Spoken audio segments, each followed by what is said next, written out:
এই তো সুযোগ পেয়েছি, এবার আমি কাউকে চিকেন দেবো না। ওই তো কুকার বাচ্চা দেখে গিয়েছে, এবার তাহলে দেখো আমি কি বুদ্ধিটা লাগাই। এমন একটা আইডিয়া করবো যাতে কেউ গোস পাবে না, পুরো গোসটা আমি একাই খাবো। এই তো পুঁজিটা বাটিতে দেওয়া হয়ে গিয়েছে, আর এটার মধ্যে তাহলে আমি ওরেঞ্জ ঢুকিয়ে দিই। এই তো মাকে উঠিয়ে দিয়ে আমি বসে পড়লাম। তাহলে বৌমা তুমি এটা খেয়ে নাও, আর বাকিগুলো কুকার খা। মা তুমি যে কি করো না, আমি তো এটাই খাবো। আমি তো জানি এটার ভিতরে গোস আছে। না কুকার এটা বৌমা খাবে। না, এটা আমি খাবো। ঠিক আছে, তাহলে এখন আমি এগুলো খাওয়া শুরু করে দেই। ইয়ামি ইয়ামি, কত সুস্বাদু। আর আমার কলাটা বেশ সুস্বাদু হয়েছে, ইয়ামি ইয়ামি। নে কুকার, তাহলে তুই কিছু চকলেটেও খেয়ে নে। ইয়ামি ইয়ামি, চকলেটটা কত সুস্বাদু। আরে ওয়া, মা থেকে চিকেন পেয়েছি। আরে কুকারকে দেখায়ও না, দুজন থেকে ফেলো। Yummy yummy. আরে নিন আম্মা জান, আপনি কিছু চকলেট খেয়ে নিন। ইয়ামি ইয়ামি, চকলেটগুলো কত সুস্বাদু।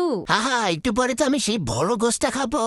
তার আগে বাংলাদেশ থেকে হয়ে থাকলে লাইক করো, ইন্ডিয়া থেকে হয়ে থাকলে সাবস্ক্রাইব করো, তাছাড়া কমেন্টে জানিয়ে দাও তুমি কোন দেশ থেকে দেখতেছো।